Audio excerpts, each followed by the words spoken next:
911, what's your emergency? A frantic voice screams for help. Police rush to the scene. Minutes later, they have a suspect. Hours later, the headlines are already screaming murderer. The jury never saw what you're about to hear. And the truth? It was buried the moment that phone call ended.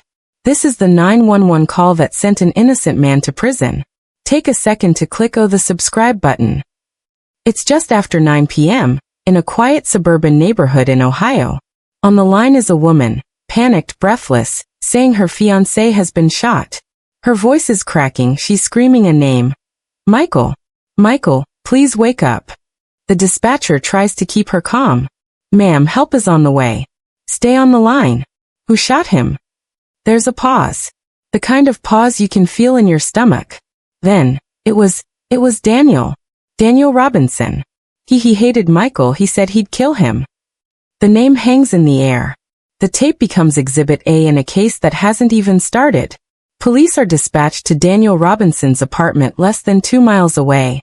He's half asleep when they bang on his door. He's confused, saying he hasn't seen Michael in weeks. But it doesn't matter. His name is already on the report, named by eyewitness. By the time the sun rises, Daniel Robinson is in an interrogation room. No lawyer. Just a detective with a file, a recorder, and the confidence of someone who believes the case is already closed. The detective leans in. Daniel, you were at the scene. We have a witness. Daniel shakes his head. No, I wasn't. I was home. The detective pushes harder. You think she just made up your name? She was crying, screaming, terrified. And she still knew exactly who pulled the trigger. Hours pass. No new evidence is found. No weapon. No fingerprints. No blood on Daniel's clothes. But the 911 call, that's the crown jewel. At 3:17 p.m., Daniel is booked for first-degree murder. The press release is already drafted. The prosecution's theory is clean, easy to sell to a jury. Daniel Robinson had a grudge against Michael. He showed up at the house that night. He shot Michael point-blank, then fled. The motive? A business deal gone bad. The star witness? The woman on the 911 call, Michael's fiancée, Emily Turner.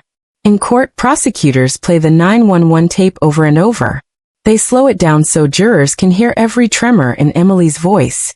They paint Daniel as violent, jealous, a man with nothing to lose. Daniel's public defender fights back, pointing out that the police never checked Daniel's phone records, which could prove he was home that night. They never analyzed the timestamps on his security camera. They never tested the shell casings for fingerprints. But the jury isn't looking at data. They're listening to a woman's raw, emotional voice. It was Daniel Robinson. It takes the jury just 6 hours to come back with a verdict. Guilty. Daniel stands frozen as the foreman speaks. His mother cries quietly in the back row. The judge sentences him to life without parole. For the public, it's another swift victory for justice. For Daniel, it's the start of a life sentence for something he swears he didn't do. In prison, Daniel writes letters to lawyers, innocence projects, journalists, anyone who might listen. Most never write back. 9 years go by. Daniel's appeal is denied twice. Emily Turner moves away, changes her name. The case fades from the headlines. Then, in 2019, a rookie investigator at a nonprofit takes an interest. Her name is Sarah Blake. She listens to the 911 call again and again. Something feels off. Sarah notices that in the background, just before Emily names Daniel, there's a faint male voice. She has the audio cleaned up. And that voice says, "Don't say my name. Say Daniel." Sarah digs deeper. Phone records show Emily had been in contact with another man 2 hours before the murder. His name, Ryan Keller. Ryan had a violent past and a restraining order from a former girlfriend. But police never questioned him. Sarah finds out why. Ryan was a confidential informant. Investigating him could have compromised other cases. The more she uncovers, the clearer it becomes. The 911 call wasn't just evidence, it was a weapon. And it was aimed at Daniel. Sarah's work leads to a hearing. Audio experts testify about the altered 911 call. The defense presents evidence of Daniel's alibi. His phone never left his apartment that night. Emily, now living in another state, is subpoenaed.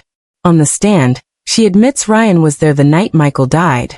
She admits he pressured her into naming Daniel, told her the police would never believe her if she accused him instead. The judge vacates Daniel's conviction. After 11 years, he walks out of prison, free but broken. Daniel sues the city and the police department. He wins a settlement, but no amount of money gives back the years stolen. Ryan Keller disappears before charges can be filed.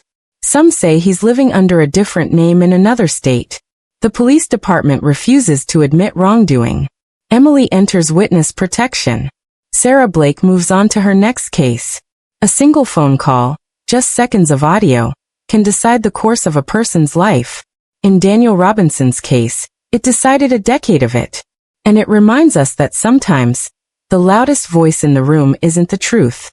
If this story shocked you, hit like so more people hear it. Subscribe to True Crime Uncovered for more cases that the headlines got wrong, because the next story might just change what you believe about justice.